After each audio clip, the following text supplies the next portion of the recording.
Topik kita malam hari ini tentang Yesus di palang kayu atau di kayu salib. Apakah dia terkutuk atau mulia? Karena saudara-saudara kita orang Muslim seringkali mengatakan kalian ikut Tuhan yang terkutuk, nggak seperti kami bahwa dia mulia, nggak terkutuk katanya. Tapi memang mereka orang yang suka memframing dan mereka suka melontarkan kata-kata dari sesuatu yang mereka tidak kenal, yang tidak mereka ketahui. Dan teksnya yang saya ambil adalah dari Galatia pasal 3 ayat 10 sampai dengan ayat 14. Demikian bunyinya ya. Dikatakan begini, karena semua orang yang hidup dari pekerjaan hukum Taurat berada di bawah kutuk. Sebab ada tertulis, terkutuklah orang yang tidak setia melakukan segala sesuatu yang tertulis dalam kitab Taurat, dalam hukum Taurat. Dan bahwa tidak ada orang dibenarkan di hadapan Allah karena melakukan hukum Taurat adalah jelas. Karena orang yang benar akan hidup oleh iman. Tetapi dasar hukum Taurat bukanlah iman, melainkan siapa yang melakukannya akan hidup karenanya. Kristus telah menebus kita dari kutuk hukum Taurat dengan jalan menjadi kutuk karena kita, sebab ada tertulis, terkutuklah orang yang digantung pada kayu salib. Yesus Kristus telah membuat ini supaya di dalam Dia berkat Abraham sampai kepada bangsa-bangsa lain, sehingga oleh iman kita menerima roh yang telah dijanjikannya itu. Yang mereka seringkali pelintir atau mereka menunjukkan ketidakmengertian mereka, itu diambil dari ayat 13 ini ya. Kristus telah menebus kita dari kutuk hukum Taurat dengan jalan menjadi kutuk, ya, menjadi kutuk. Jadi mereka katakan Yesus itu terkutuk, kalian menghina dan lain sebagainya katanya ya. Kenapa? Karena sebab ada tertulis terkutuklah orang yang digantung pada kayu salib. Ini yang mau kita bahas hari ini. Kita lihat dulu konteksnya ya. Konteks ayat ini apa di sini sebenarnya? Oke, yang pertama, bagian ini melukiskan tentang pengalaman Paulus sebelum bertobat atau siapa saja yang berusaha menyenangkan Allah tanpa bergantung pada kasih karunia, tanpa kemurahan dan kekuatannya. Jadi Paulus melalui Galatia pasal 3 ini ketika dia menuliskan surat ini kepada orang-orang Kristen yang ada di Galatia, maka Paulus itu hendak melukiskan pengalaman dia sendiri sebelum dia bertobat atau siapapun yang berusaha menyenangkan Allah tanpa bergantung pada kasih karunia, kemurahan, dan kekuatannya. Karena memang dalam pengalaman Paulus kan dia pernah ingin menyenangkan Allahnya dia, Allah yang Bapa di surga, dengan cara melakukan secara ketat hukum Taurat. Bahkan sampai dia membenci murid-murid Yesus karena kecintaannya kepada hukum Taurat, maka dia melakukan gerakan namanya menganiaya orang-orang Kristen. Tetapi Paulus hendak mengatakan bahwa ketaatan dia melakukan hukum Taurat itu rupanya bukan itu inti kehidupan dan bukan itu yang membenarkan. Tetapi justru itu dia katakan dia menggunakan secara tidak tepat. Tetapi Paulus mau menegaskan bahwa keselamatan itu adalah karena kasih karunia, karena kemurahan, karena kekuatan daripada Tuhan, bukan karena kekuatan sendiri. Jadi kalau kita mau baca nanti Galatia pasal 3 secara keseluruhan ya, Galatia, konteks ini berbicara tentang hukum Taurat dengan keselamatan. Apakah hukum Taurat itu menyelamatkan atau memang kasih karunia? Apa posisi hukum Taurat itu bagi orang Kristen? Itu yang mau ditegaskan. Dan bagaimana sebenarnya orang-orang atau orang Kristen itu diselamatkan atau semua manusia diselamatkan. Tetapi kita melihat di sini keselamatan dalam hukum Taurat itu terletak pada ketaatan melakukan hukum tanpa cacat celah. Jadi hukum Taurat itu, keselamatan ada di dalam hukum Taurat itu ketika manusia melakukan itu tanpa cacat celah. Tetapi kenyataannya juga bahwa semua manusia telah gagal melakukan hukum Taurat. Dan kegagalan manusia di dalam melakukan hukum Taurat ini itu mendatangkan kutuk atau hukuman dari Tuhan. Yang harus kita ketahui, jadi kegagalan manusia melakukan hukum Taurat itu mendatangkan kutuk, hukuman dari Tuhan. Jadi karena tidak ada orang yang berhasil melakukan hukum Taurat, maka sudah otomatis semua orang sudah berada di bawah kutuk hukum Taurat itu. Itu sudah pasti. Jadi itu sudah suatu kenyataan bahwa memang tidak ada manusia yang dapat memenuhi semua tuntutan hukum Taurat secara sempurna. Semua manusia itu sudah cacat melakukannya. Karena itu, maka semua manusia itu berada di bawah kutuk hukum Taurat. Tetapi Kristuslah yang dapat melakukan hukum Taurat, sekaligus dialah yang dapat menolong manusia dari merdeka dari kutuk hukum Taurat itu. Ini konteksnya secara keseluruhan yang mau kita pelajari tentang apa yang dimaksud oleh tulisan Rasul Paulus, Kristus menebus kita dari kutuk hukum Taurat. Karena memang hukum Taurat itu tidak menyelamatkan. Sekarang kita melihat apa sih itu hukum Taurat. Hukum Taurat itu artinya hukum atau pengajaran yang menuju kepada keseluruhan apa yang diketahui Allah dan hubungannya dengan dunia ciptaannya. Jadi apa yang kita ketahui tentang Allah dan hubungan Allah dengan dunia ciptaannya yang dituliskan di dalam kitab suci, itulah hukum Taurat. Atau dalam pengertian yang lebih sempit, Taurat ini menunjuk kepada 5 kitab Musa, Kejadian, Keluaran, Imamat, Bilangan, Ulangan, yang terletak di dalam permulaan kitab suci yang sentralnya ada dalam 10 hukum yang diberikan Tuhan kepada Musa di Gunung Sinai. Jadi hukum Taurat itu sentralnya itu ada di dalam 10 hukum dan dituliskan oleh Musa, dan semuanya itu ada di dalam 5 kitab atau kitab Taurat itu. Tetapi ada juga pengertian bahwa hukum Taurat adalah pedoman hidup umat Allah yang mencakup tentang hukum moral. Ya. Jadi di dalam hukum Taurat itu ada hukum moral. Contoh bagaimana jangan berzina, jangan mencuri, kan itu hukum moral. Baru tentang sipil. Bagaimana kalau seseorang melakukan kejahatan, apa hukumannya. Baru keagamaan. Keagamaan ini berbicara tentang bagaimana tata cara ibadah, khususnya di tabernakel. Ada kurban, ada pakaian, dan semuanya diatur di situ. Jadi, hukum Taurat ini terdiri dari hukum moral, hukum sipil, dan keagamaan. Hukum moral di dalam Alkitab sampai hari ini masih berlaku. Contoh, jangan berzina. Orang berzina dihukum, berlaku. Tetapi kalau hukum keagamaan sudah disempurnakan oleh Yesus. Bahkan hukum disiplin di sini juga masih ada yang bisa dibaca, kita lihat di dalam Alkitab itu, semuanya ada. Jadi hukum Taurat itu pedoman hidup umat Allah mencakup hukum moral, hukum sipil, dan hukum keagamaan. Orang Yahudi menjabarkan 10 hukum Taurat ini di dalam Keluaran 20 ayat 1-17 itu menjadi 613 mispot atau 613 perintah. Dan ini dibuat daftarnya oleh Rabbi Simlai dalam Talmud, ya, Makot. Saya baca dari sini linknya, ya. Jadi hukum Taurat ini juga berfungsi sebagai cermin, di mana cermin akan memantulkan bayangan manusia sendiri. Dengan begitu manusia menyadari dirinya, dan mereka adalah menyadari dirinya bahwa mereka adalah orang berdosa. Jadi saya mau katakan begini, ya, hukum Taurat ini hanya sebagai cermin, atau ini mencakup hukum moral. Ketika seorang melakukan sebuah pelanggaran atau selalu perbuatan, maka dinilai berdasarkan hukum Taurat. Maka hukum Taurat ini hanya menunjukkan apa itu dosa, menunjukkan kesalahan. Tetapi dia sendiri tidak bisa mengampuni, tidak bisa menyelesaikan, dan tidak bisa menuntaskan apa itu dosa itu. Nggak bisa. Tapi hanya menunjukkan. Sekarang kita melihat apa itu kutuk hukum Taurat, ya. Mungkin agak banyak diulang di sini. Terkutuklah orang yang tidak setia melakukan segala sesuatu yang tertulis dalam kitab hukum Taurat.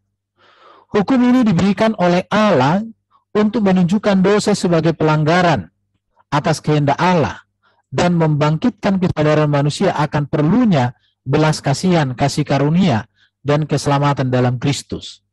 Jadi memang hukum Taurat ini kan kalau kita melihat kan hukumnya makan mata ganti mata, gigi ganti gigi.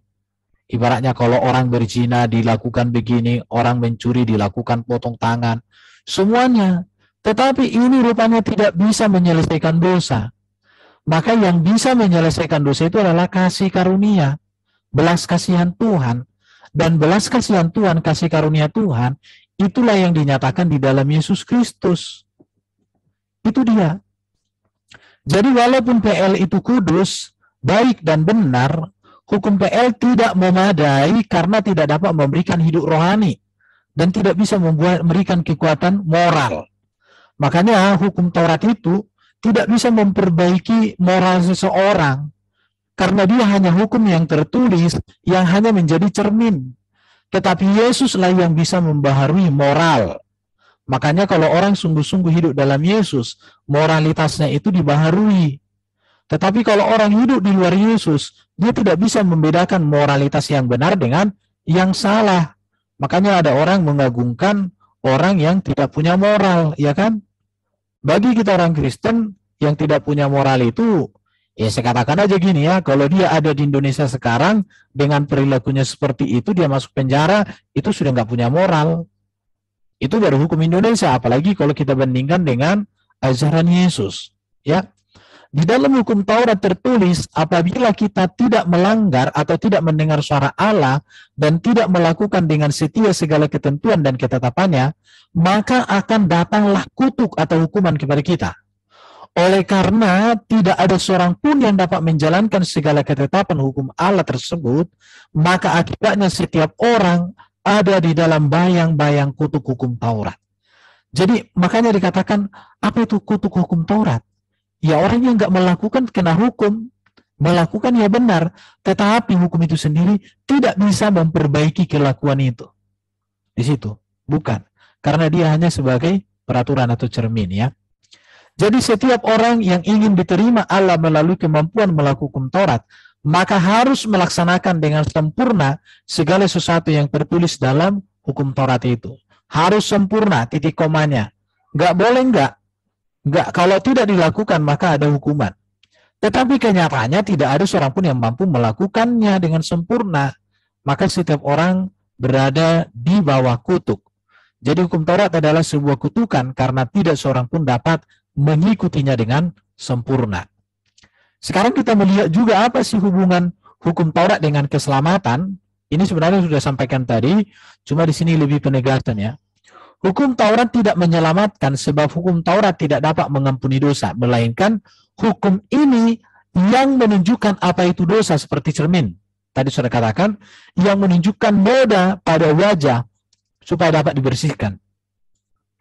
Jadi menunjukkan dosa ini, contoh mencuri dosa. Tapi dia nggak bisa buat apa-apa. Hanya begitu saja. Nah, manusia dianggap benar jika ia mampu melakukan hukum Taurat secara sempurna. Namun, tentang hal ini tidak ada manusia yang dapat melakukannya. Maka, semua manusia berada di bawah kutuk, di bawah hukuman. Jadi keselamatan bukan karena hukum Taurat, melainkan keselamatan karena iman kepada Allah, yang percaya kepada Mesias yang dijanjikan kepada para nabi, yang digenapi di dalam pribadi Yesus Kristus sendiri.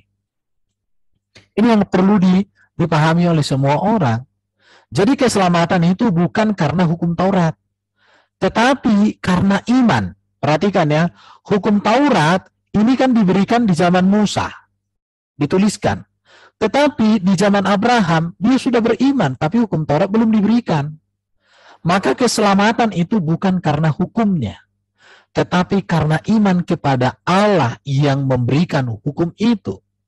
Kalau hukum-hukum ini, apalagi ketika dikembangkan oleh orang Yahudi menjadi 613, maka hukum-hukum ini mematikan, bukan menghidupkan, hanya menunjukkan dosa itu. Tetapi Kristuslah yang datang sebagai kegenapan dan kesempurnaan dari seluruh janji Allah. Jadi Yesus Kristuslah yang telah melakukan hukum Taurat dengan sempurna, dan sekaligus ialah yang membebaskan manusia dari kutuk hukum Taurat itu. Jadi keselamatan ada pada pribadi Yesus yang telah menggenapi, yang telah menyempurnakan seluruh hukum yang ada di dalam hukum-hukum Taurat itu. Jadi hubungan Taurat dengan keselamatan itu jelas, bahwa Taurat tidak menyelamatkan, tetapi yang menyelamatkan adalah iman kepada Allah yang sudah hadir melalui kehadiran Yesus Kristus. Hukum itu adalah berbicara tentang moral, berbicara tentang sipil, dan itu berbicara tentang bagaimana ritus ibadah, tata cara ibadah. Itu di dalam isi hukum itu. Itu hanya berbicara tentang ketertiban di tengah-tengah kehidupan kita, tetapi tidak berbicara pengampunan penyelamatan. Sekarang mari kita lihat bagaimana Yesus menyelesaikan kutuk hukum Taurat itu. Kita masuk ke dalam ayat yang seringkali dipelintir oleh mereka polemikus ya. Dikatakan, Kristus telah menebus kita dari kutuk hukum Taurat dengan jalan menjadi kutuk karena kita, sebab ada tertulis, terkutuklah orang yang digantung pada kayu salib. Terjemahan biasa. Dalam bahasa Indonesia sehari-hari dibuat terjemahannya seperti ini. Tetapi Kristus membebaskan kita dari kutuk hukum agama. Ia melakukan itu dengan membiarkan dirinya terkutuk karena kita. Nah, jadi membiarkan dirinya terkutuk atau terhukum karena kita. Sebab di dalam Alkitab tertulis, terkutuklah orang yang mati digantung di tiang kayu salib. Jadi, cara Yesus membebaskan manusia dari kutuk hukum Taurat dengan cara di sini katakan ditebus. Kata menebus ini sebenarnya secara harafiah itu membeli kembali. Kata ini merupakan istilah yang dipinjam dari istilah pasar budak, di mana seseorang budak belian dibeli kembali dengan tujuan untuk membebaskan. Jadi artinya bahwa manusia itu ada di bawah kutuk itu, dan kita ditebus, kita dibeli oleh Allah melalui Kristus, kita diambil menjadi miliknya, dan kita dibebaskan dari kutuk itu. Yesus menebus berarti ia telah membebaskan kita dari kutukan hukum Taurat. Manusia menjadi budak hukum Taurat, harus taat pada hukum Taurat, dan jika tidak taat, maka manusia berada di bawah hukumannya. Jadi caranya adalah yang pertama menebus, artinya membeli kembali. Artinya kalau saya seringkali kalau dikaitkan dengan peristiwa Adam dan Hawa di Taman Eden, Allah yang mengusir Adam dan Hawa dari Taman Eden karena dosa, maka Allah sendirilah yang mengambil manusia itu kembali untuk masuk ke dalam program Taman Eden sebelum adanya dosa. Itu selalu katakan, jadi karena Allah yang mengusir manusia dari hadiratnya, maka Allah lah yang bisa membawa manusia ke hadiratnya. Dan cara Allah Bapa di surga untuk membawa manusia kembali menjadi miliknya dan mengalami kebebasan dari kutuk hukum Taurat, maka dia datang melalui firman-Nya, yaitu Yesus Kristus yang hadir sebagai manusia. Cara yang dilakukan Yesus untuk menebus dikatakan, Yesus rela menjadi kutuk karena kita. Sebenarnya ya, begini ya, manusialah yang harus mati karena tidak mampu melakukan hukum Taurat dengan sempurna. Yesus menerima hukum yang seharusnya diterima oleh manusia. Nah, jadi Yesus itu artinya dia mau disalibkan demi kita berdekakan, demi kita dibebaskan dari kutuk hukum itu. Yesus menerima hukum yang seharusnya diterima manusia. Semua manusia layak untuk dihukum Allah karena tidak sanggup melakukan hukum Taurat. Namun Yesus mengambil tempat kita dan mengambil kutukan itu untuk dirinya. Maka saya katakan, kalau kita kembali dengan pertanyaan, apakah kematian Yesus di kayu palang itu kutukan atau mulia? Kita akan lihat nanti ya, kita lihat. Jadi, benarkah Yesus terkutuk? Terkutuklah orang yang digantung pada kayu salib. Teks ini merupakan kutipan dari Ulangan pasal 21-23. Tapi di sini saya buat 22-23 saya kutipkan ya.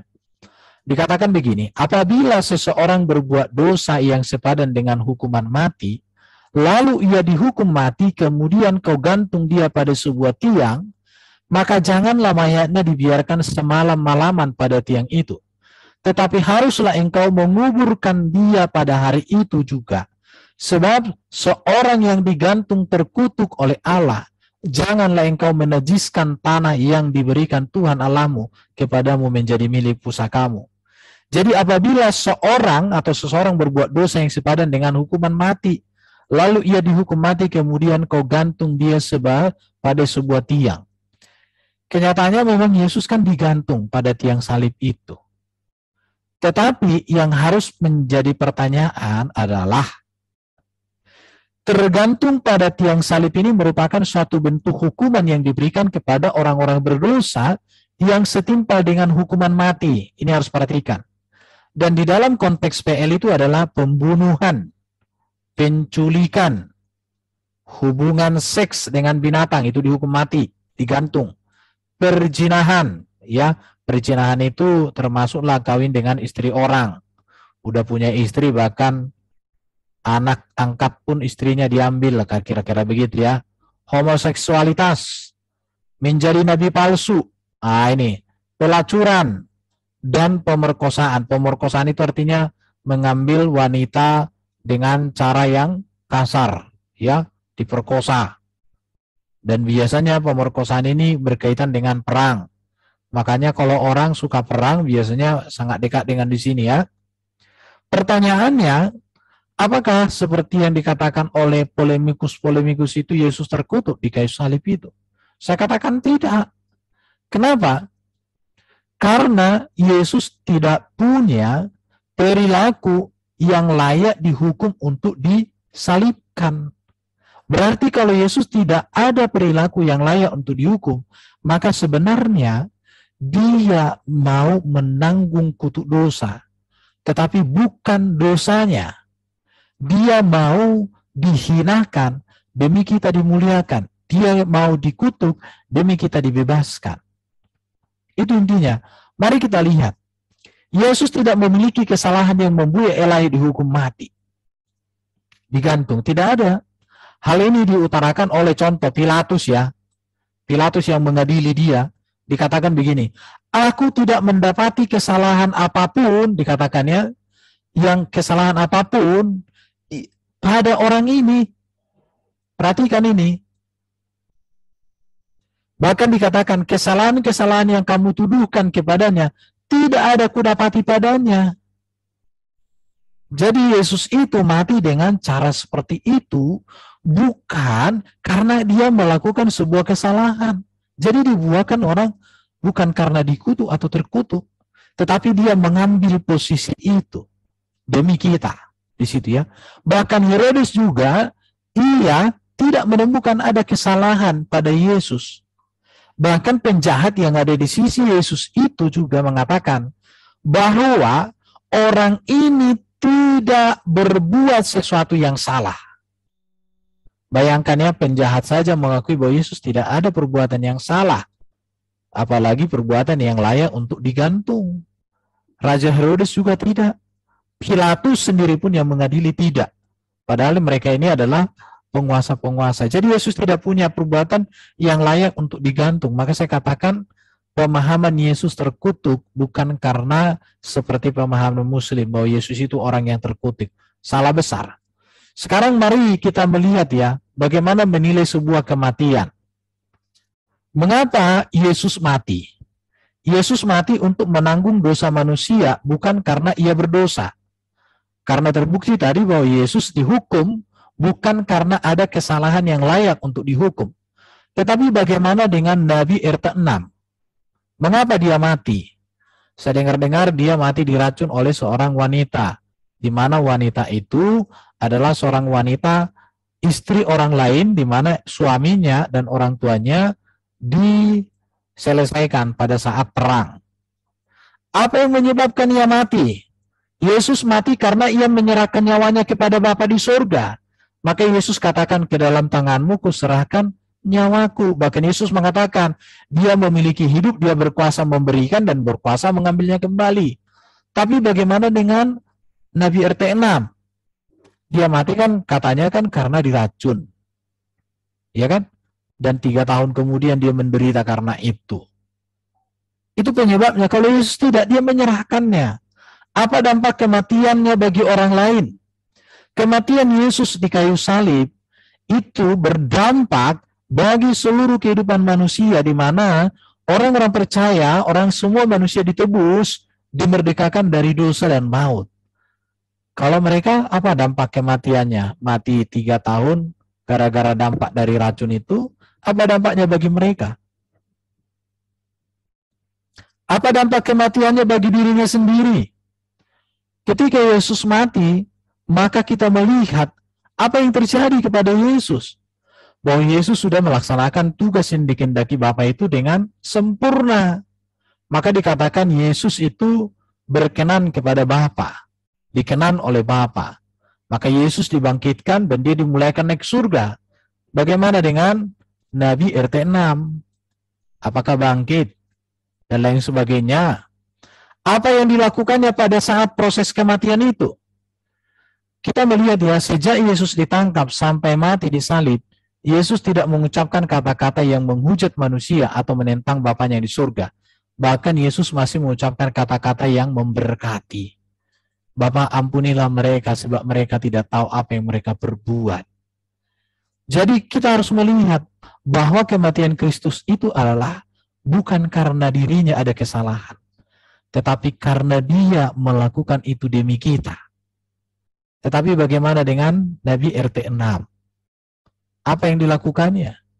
Bahkan pernah saya dengar orang mengatakan yang memberikan racun itu tidak dibunuh karena mengharapkan bahwa yang memberikan racun itu nanti akan memberikan antinya supaya dia tertolong. Jadi saya katakan menilai sebuah kematian itu, jangan hanya lihat Yesus apa yang disalib itu. Apalagi nanti mereka framing-framingkan kok pakai kolor saja dan lain sebagainya. Tetapi itu dilakukan, itu terjadi kepada Yesus. Karena memang dia memilih untuk menggenapi semuanya. Baru kita harus melihat juga ini ya. Yesus tidak hanya menyelesaikan kutuk hukum Taurat loh melalui kematiannya. Tetapi melalui kematian Yesus, dia menyelesaikan dosa. Dosa yang menjadi persoalan antara manusia dengan Allah. Dosa itu berbicara tentang manusia terpisah dengan Allah. Tetapi ini diselesaikan. Baru Yesus juga menyelesaikan maut. Upah dosa adalah maut. Tetapi Yesus datang memberikan karunia hidup yang kekal. Ini yang dikerjakan oleh Yesus. Bukan hanya hukum Taurat itu, kutuk itu yang diselesaikan. Bukan. Tetapi menyelesaikan dosa, menyelesaikan maut, itu dikerjakan oleh Yesus. Maka di dalam Yesus ada pengampunan dosa, ada perdamaian dengan Allah. Di dalam Yesus ada penyelesaian atas maut, maka Yesus berkuasa atas maut dan berkuasa memberikan hidup yang kekal. Jadi pemahaman-pemahaman mereka ini memang tentang Yesus itu tidak pernah memiliki pemahaman yang utuh. Yang berikut, Yesus juga mengalahkan iblis. Tetapi ada orang nabinya itu bersahabat dengan iblis, bahkan seakidah lagi kan, karena jin dengan iblis bagi kita sama. Bedanya iblis ini kalau di mereka jin itu bertelur. Telurnya ditaruh di 4 penjuru bumi. Kalau orang Kristen jinnya nggak pernah bertelur. Barangkali sekali-sekali kita minta, kasih dulu dong foto telur jin kayak gimana sih. Bila penting netasnya kayak gimana, diarami apa enggak ya gitu ya. Yesus mengalahkan iblis. Ya, bahkan orang Kristen yang percaya dan tinggal hidup di dalam Yesus memiliki kemenangan atas iblis juga. Baru Yesus juga memberikan pembaharuan hidup bagi orang Kristen. Karena dampak dosa itu kan terjadi kerusakan hakikat kita. Tetapi Yesus membaharui, maka dikatakan siapa yang ada di dalam Kristus, ia ciptaan baru, yang lama sudah berlalu, sesungguhnya yang baru sudah datang. Bahkan di dalam Yesus kita mampu meninggalkan perbuatan-perbuatan dosa, perbuatan-perbuatan keduniawian. Inilah karya Yesus. Bukan hanya kutuk hukum Taurat itu yang diselesaikannya. Iblis dikalahkan, hidup baru diberikan, hidup kekal diberikan, bahkan dosa dan maut diselesaikan. Baru kalau kita berbicara juga kematian Yesus juga, ini berkaitan dengan nubuatan para nabi. Kematian Yesus di salib itu kegenapan nubuatan para nabi dalam kitab Perjanjian Lama. Di sini ada beberapa tuliskan, nanti kalau pengen tahu banyak penggenapan-penggenapan nubuatan-nubuatan dalam konteks PL yang berbicara tentang siapa Yesus Kristus. Ini barangkali yang bisa sampaikan dulu untuk kita supaya dipahami oleh orang-orang polemikus ini ya. Jadi yang paling intinya di sini. Jadi supaya mereka jangan berpikir bahwa bagi saya kematian Yesus yang ada di kayu palang itu adalah kematian yang mulia. Karena kematiannya berdampak untuk semua, untuk alam semesta, untuk saya dan saudara. Tetapi bagaimana dengan Nabi mereka? Apa dampak kematiannya bagi hidup mereka? Apakah kematiannya menyelamatkan? Atau kematian ini apakah boleh dikubahkan di tempat-tempat ibadah mereka? Orang Kristen selalu mengkubahkan berita kematian Yesus ini. Kenapa? Karena kematian Yesus itu bukan aib bagi kita. Tetapi justru itulah kasih yang sempurna. Bagaimana dia rela berkorban, bagaimana dia mau memikul dosa-dosa kita, bagaimana dia mau menyelesaikan kutuk hukum Taurat bagi kita, untuk semua manusia. Tetapi bagaimana dengan nabi mereka? Berani nggak mereka mengkhotbahkan kematian nabinya itu secara detail? Melalui media sosial atau melalui apapun, diceritakan gini, ceritakan dulu. Apa dampaknya bagi mereka? Apakah itu menyelamatkan mereka? Saya pikir mereka nggak akan berani. Kalau kita orang Kristen justru sangat berani untuk menceritakan kematian Yesus ini. Oke teman-teman, itu dulu dari saya. Ada yang mau ditambahkan silahkan.